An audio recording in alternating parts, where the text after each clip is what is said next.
आता वळूया राजकीय बातम्यांकडे। बातमी नाशिकमधून। नाशिक पालिकेमध्ये पहिल्याच महासभेमध्ये मोठा गोंधळ झालेला आहे।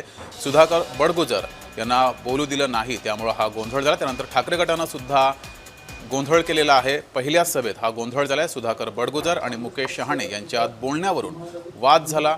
त्यानंतर ठाकरे गटानं सुद्धा इथल्या स्थानिक प्रश्नांवरून आवाज उठवला आणि एकच गोंधळ हा पहिल्याच महासभेमध्ये झालेला आहे।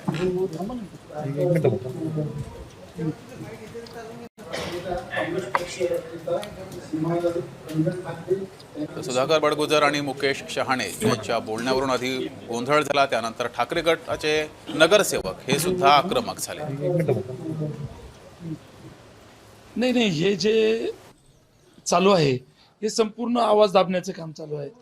आज महासभा आहे, आपण सर्वजण पत्रकार बंधू बघत आहात की प्रचंड गोंधळ चालू आहे। कोणी विषयाला धरून बोलत नाहीये।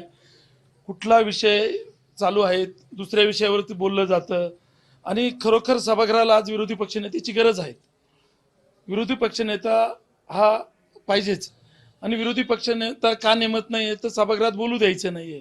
आता तुम्ही जर बघितलं असेल तर संपूर्ण भारतीय जनता पार्टीचे नगरसेवक बोलताय, ते झाले की लगेच इकडं शिंदे गटाचे नगरसेवक बोलताय, आम्हाला कोणालाही बोलू दिलं जात नाहीये।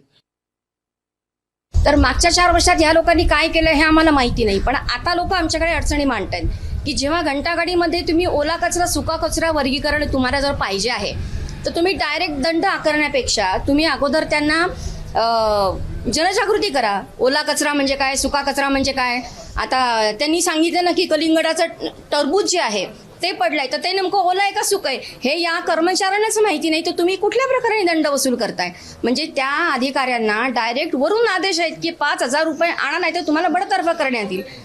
हे कुठल्या प्रकारचं प्रशासन राजवट आहे? मागच्या काळात तुम्ही बघितलं असेल ते एक विशिष्ट वृत्तीचा तो व्यक्तिमत्व त्या घराणा आहे।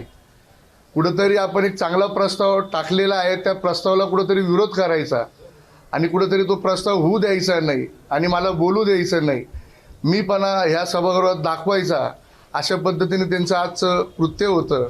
परंतु ते कृत्य आपण सर्व सभागृहांनी एकमुखाने त्यांना विरोध केला आणि तो प्रस्ताव वाचन करायसाठी आम्ही आग्रह धरून तो प्रस्ताव वाचला आणि तो मंजूर केला।